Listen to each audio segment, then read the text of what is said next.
मैं राम मेरा ज्येष्ठ पुत्र है। तुम सच धज कर मेरे सामने आती थी, प्रिय उसी तरह से के बदले निज सुत को राज मांगती है। आज उसी अग्नि को साक्षी मानकर मैं तेरा पल त्याग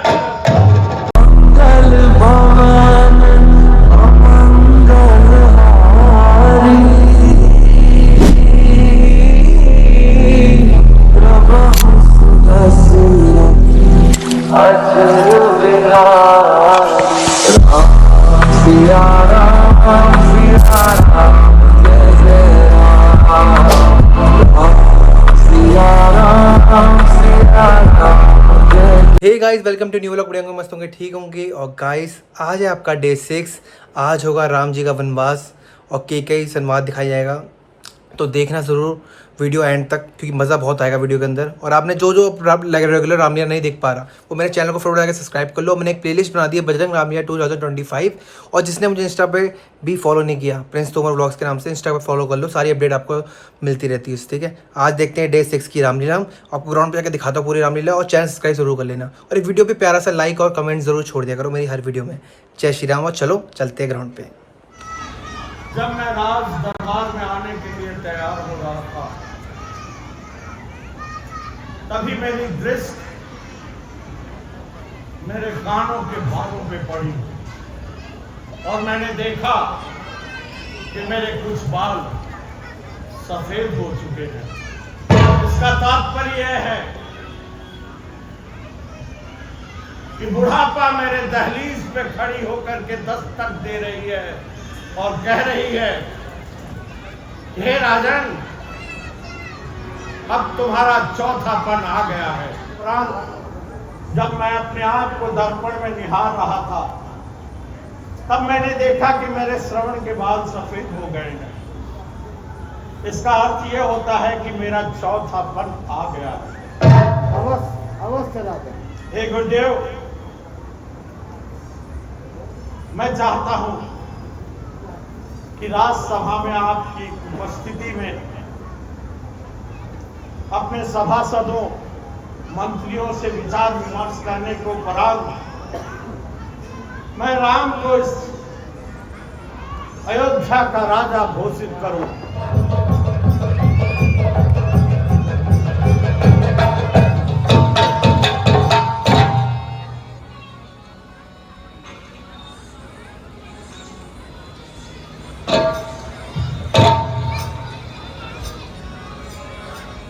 राजगुरु वशिष्ठ जी की उपस्थिति में मैंने ये सभा बुलाई है। निश्चित तौर पे आप सभी के मन में कौतूहल हो रहा होगा कि ऐसी क्या बात हो गई जो नरेश अविलंब राज्यसभा आज तक मैंने जो भी निर्णय लिया, आप लोगों की सहमति उसमें थी। आप लोगों ने पूर्ण सहयोग दिया।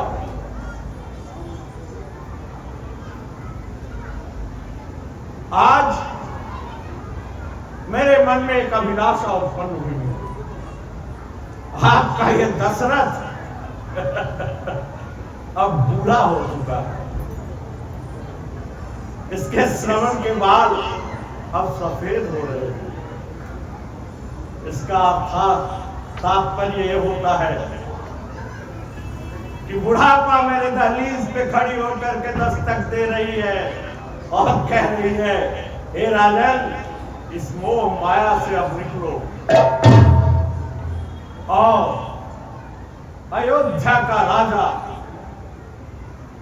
किसी को बनाओ और अपनी रानियों के साथ वन गमन करो।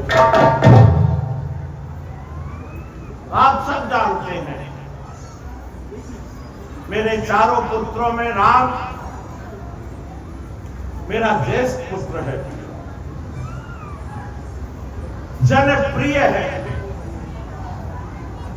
कुशल है, उसके तीनों भाई उसे पिता समान मानते हैं। कैसे आना हुआ तुम्हें? बेटा राम,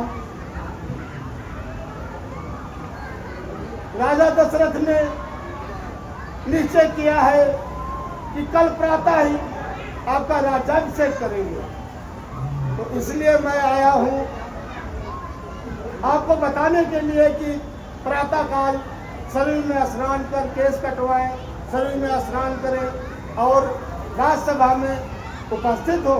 कल आपका राज्याभिषेक होगा। राज्याभिषेक ठीक है गुरुदेव। ठीक है बेटा, प्रातःकाल राज दरबार में उपस्थित हो।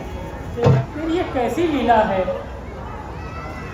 हम चार भाई एक साथ जन्म लिए, एक साथ खेला, एक साथ बड़े हुए, और राज्याभिषेक आज मेरा। हे माँ सरस्वती, आप ही कुछ कीजिए। कौशल्या,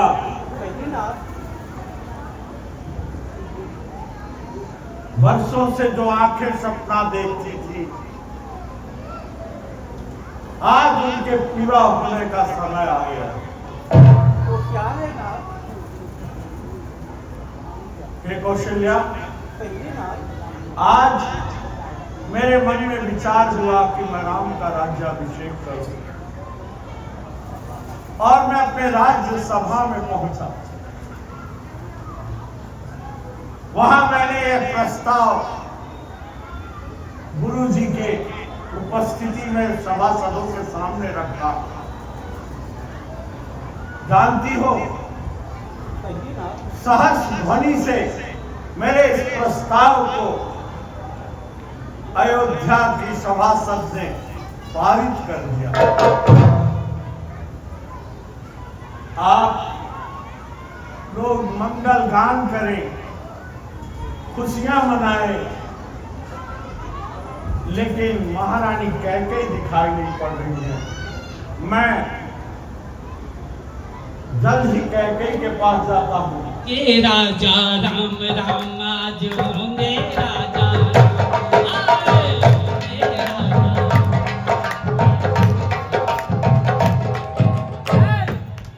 ओम मंगलम भगवान विष्णु मंगलम गरुड़ मंगलम पुंडरीकाक्ष मंगलाय तनों। अरे क्या तस्तमय कर रहा है? तुमको नहीं पता है? अरे हमको पता है। क्या पता है? कल जो है ना, अरे सुनो, ये सब क्या हो रहा है? ये इतना क्यों सजाया गया है? पता है? वही तो सब समझाते। ये सब जो देख रहे हो, ये उत्सव जो देख रहे हो, देख रही हो ना? अरे देख रही हूँ। ये कल रामचंद्र जी राजा बनने जा रहे हैं, उन्हीं का उत्सव मनाया जा रहा है। ये इस कान से कम सुनते हैं, इस कान क्या कहा? बाजा राजा राजा बनेंगे। अरे थोड़ा तू भी ये देखो कितना सजा हुआ अयोध्या है। पंडित लोग वेदोध्यान कर रहे हैं। इस समय तेरे पुत्र को भरत और शत्रुघ्न को महाराज ननिहाल भेज दिए हैं, और कौशल्या महाराज दोनों मंत्रता करके, और उन्होंने क्या किए? क्या किए? आज राम को राज्याभिषेक देने के लिए जा रहे हैं। तेरे मन में क्यों ग्लान हो रही है मंत्रा? अरे मेरे मन में तो नहीं गलान होगी, तुम जानती नहीं हो। अगर राम राजा हो गए तो तेरे लिए भगवान विपत्ति के मुख में चल निकल यहाँ से चंडालन, इसने मत तेरी मारी है।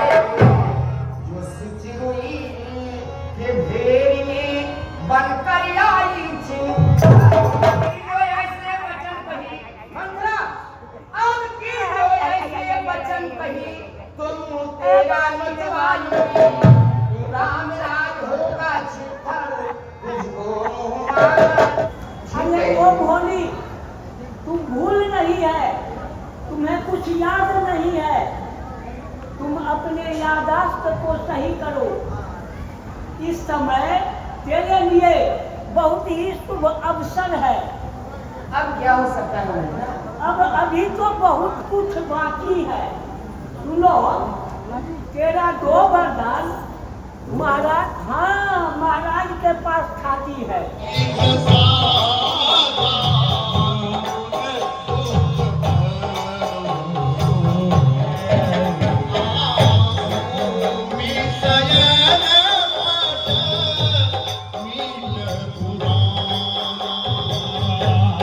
यही है पुरानी निशानी, परसत पानी पतही निवारही, मानो भुवंग सुरंग भामी, विरह भाग्य विहारिणी। कैकेयी महारानी, क्या हुआ प्रिय?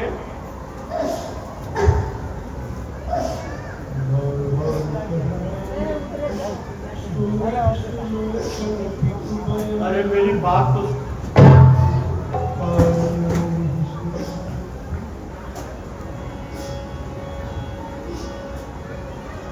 हे प्रिय, क्या हुआ तुम्हें? अरे जिन आंखों ने हो त्रास दिया,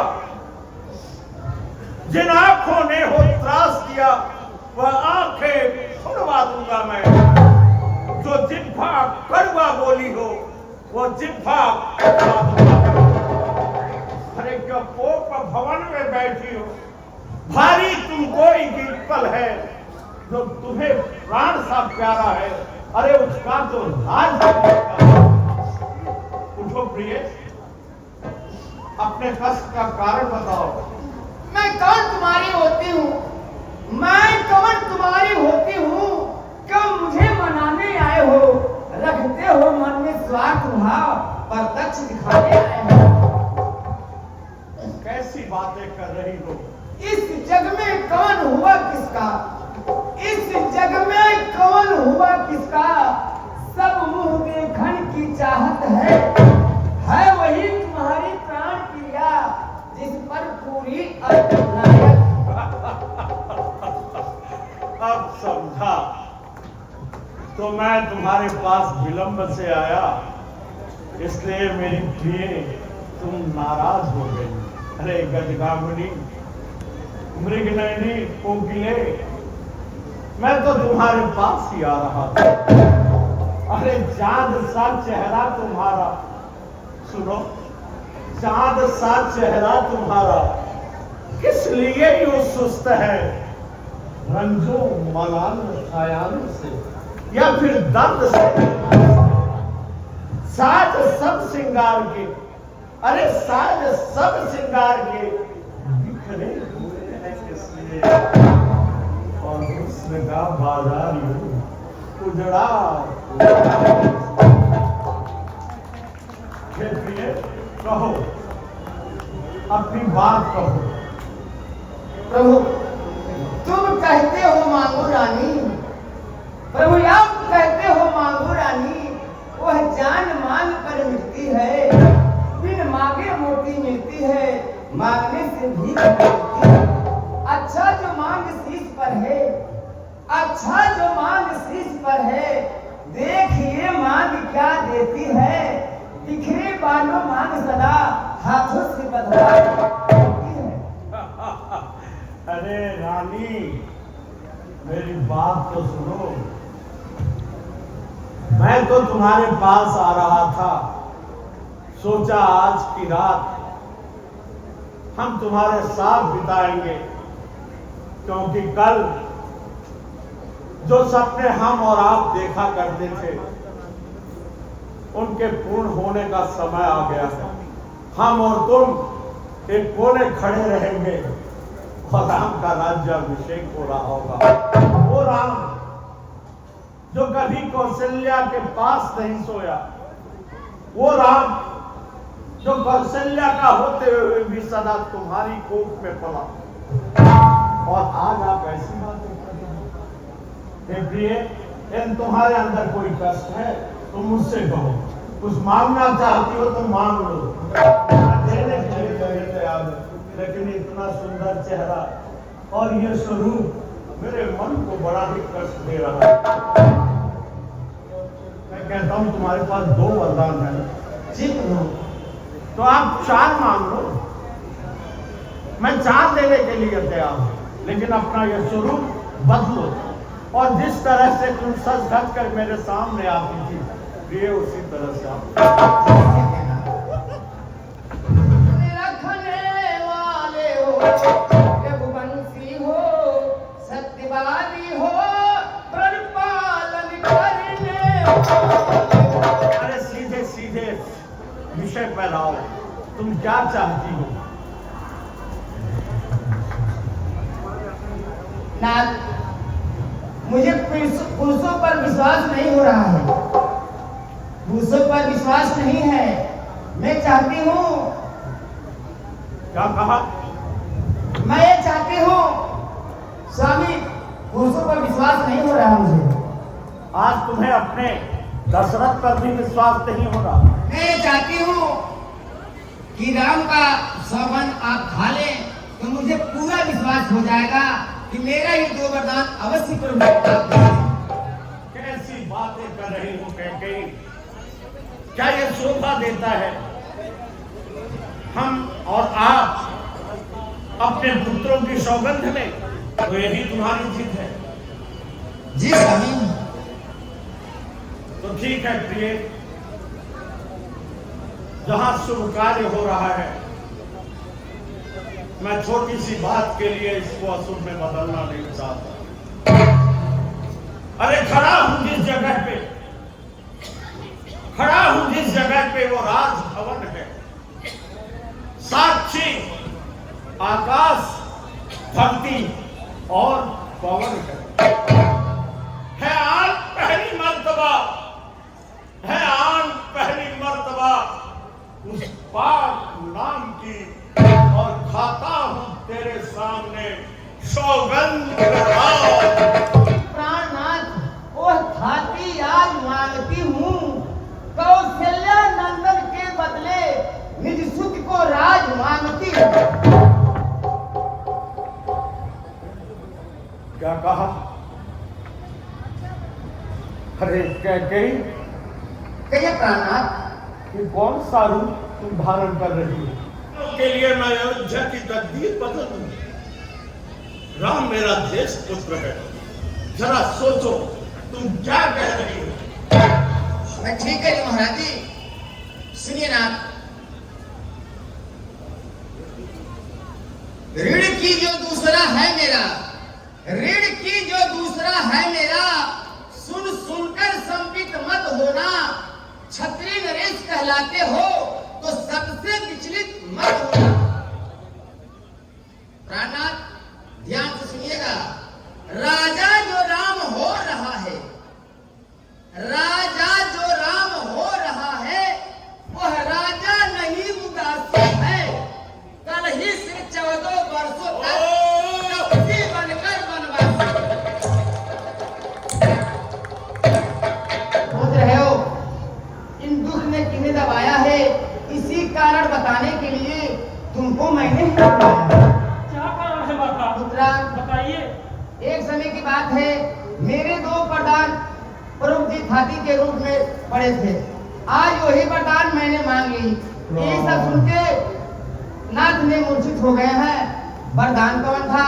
तुम्हारे लिए 14 वर्ष के लिए वनवास, अब भरत के लिए अयोध्या का राज। ये सुनकर मूर्छित हो गए हैं पुत्राम। बस इतनी सी बात माता।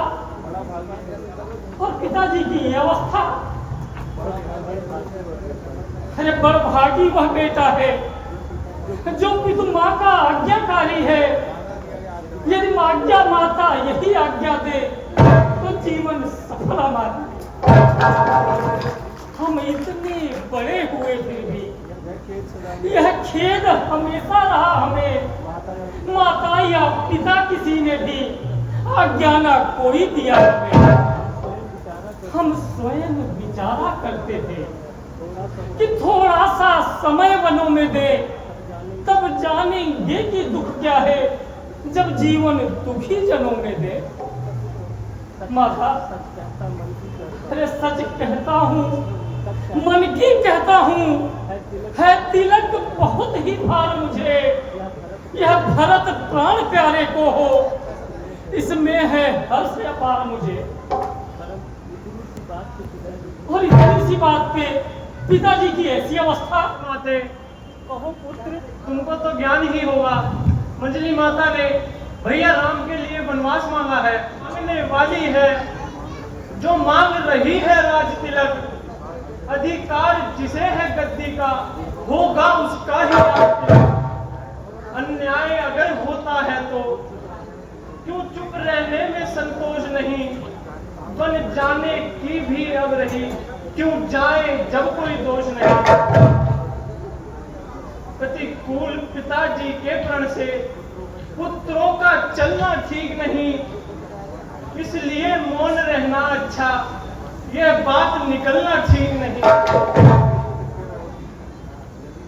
यदि नहीं प्रतिज्ञा वह होती तो भीषण आंदोलन होता, या वन में अवधपुरी होती, या अवधपुरी में वन होता। देखो वह भी तो माते हैं जो अपने को राज दिलाती है, सौतेले लड़के से लड़कर घर को वन भिजवाती है। इस और एक यही माँ है, इस माँ की भी तो छाती है, जो सौतेले की सेवा में अपने की बलि चढ़ाती है। हाँ तुम बेटा, देवी हो, तुम विदुषी हो, तुम सच्ची सत्तानी हो माँ, तुम ही हो मानवी हो माँ, तुम हो संदेह माणी हो माँ। तुमने माँ, तुमने समय देखा, तुमने मेरे मन की बात कही, जो मैं कहलाने आया था वह स्वयं तुमने बात कही। हाँ बेटा, मैं तुम्हें कहती हूँ, तुम भी भैया राम के साथ वन को जाओ। आज से वही तुम्हारे पिता समान है। मुझमें भी यही लालसा है, पकड़ूं रघुराई की बाहें, भाई की सेवा करने को हाजिर है भाई की बाहें।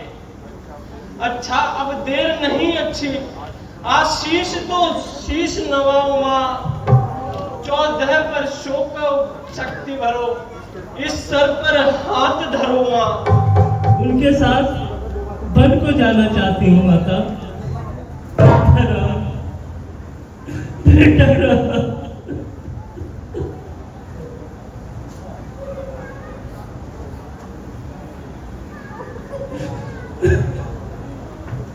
माता ने पिताश्री से वर्षों मेरे लिए वन मांगा है, मुझे अभी वन के लिए प्रस्थान करना होगा। उत्साह दिखाने का माँ ने भी आज्ञा दे दी है, प्रण है मेरा बन जाने का। इस समय नहीं कुछ देर तलक इस मंदिर में ठहरूंगा मैं, भाभी भाई की सेवा में जीवन सफल करूंगा मैं। हे हृदयेश्वर प्रस्थान करो, श्री रघुराई की सेवा में भाई का जीवन सार्थक है।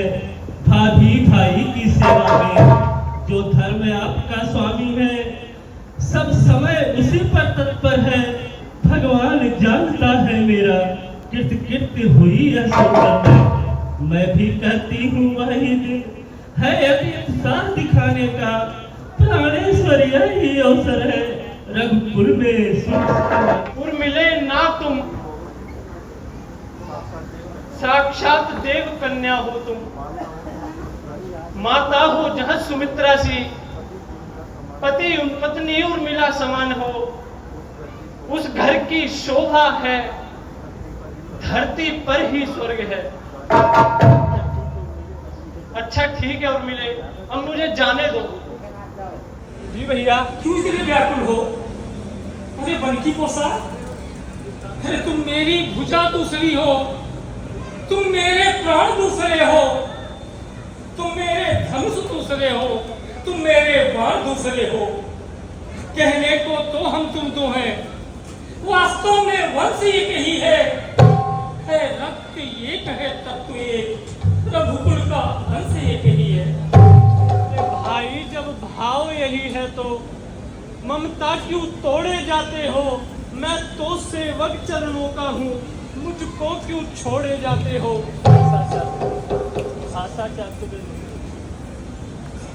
भाषा चातुर्य है नहीं मुझ पर, क्यों दो टूट वचन है लक्ष्मण के, ये सात गमन है लक्ष्मण का, ये प्राण गमन है लक्ष्मण के।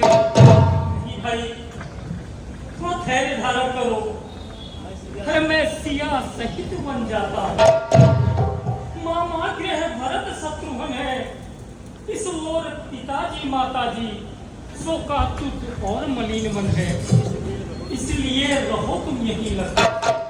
उनकी व्याकुलता हरने को सेवक चाहिए यहाँ भी तो, बूढ़ों की सेवा करने को। तो सेवक चरणों का हूँ, आजन उपासक परिचारक, याचक पाचक चरणों का। भाई स्वामी पिता मित्र मेरे तो अवध बिहारी हो, भाभी स्वामिनी है माता, जो कुछ है यही दुलारी है। नहीं लक्ष्मण, तुम समय की परिस्थिति को समझो। मझली माता ने केवल मेरे लिए वन मांगा है, सीता भी जिद करके मेरे साथ चल रही है। अब अगर तुम भी मेरे साथ चलोगे तो माता बोलेगी कि ये वन नहीं, ये तो वन विहार है। भैया मैंने माता से आज्ञा ले ली है, उन्होंने भी मुझे आज्ञा दे दी है। मैंने उर्मिला से भी पूछ लिया है, उसने भी मुझे आज्ञा दे दी है। भैया मुझको अपने साथ ले चलो भैया। अगर छोटी माता ने तुम्हें आज्ञा दे दी है तो चलो लक्ष्मण। हे पिता कष्ट समयानुसार सब भांति सहन करना है अच्छा, यह मंत्र आप ही का तो था, दुख में धीरज धरना है अच्छा। यदि आप विकल ऐसे होंगे तो हम सब घबरा जाएंगे, आशीष प्रदान कीजिए हमें, हम कुशल सहित करें।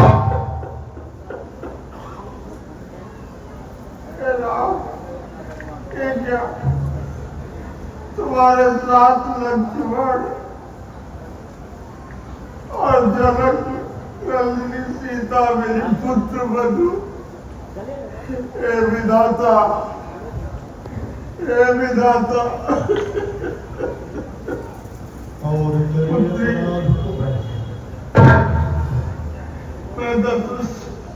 मैं जनक को क्या वो दिखाऊं?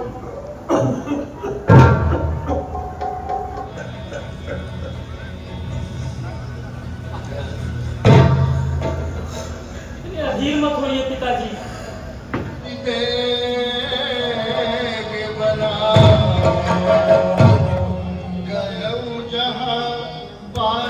जिस अग्नि को साक्षी मान करके मैंने तुझे अपना अर्धांगिनी बनाया था, आज उसी अग्नि को साक्षी मानकर मैं तेरा पद त्याग कर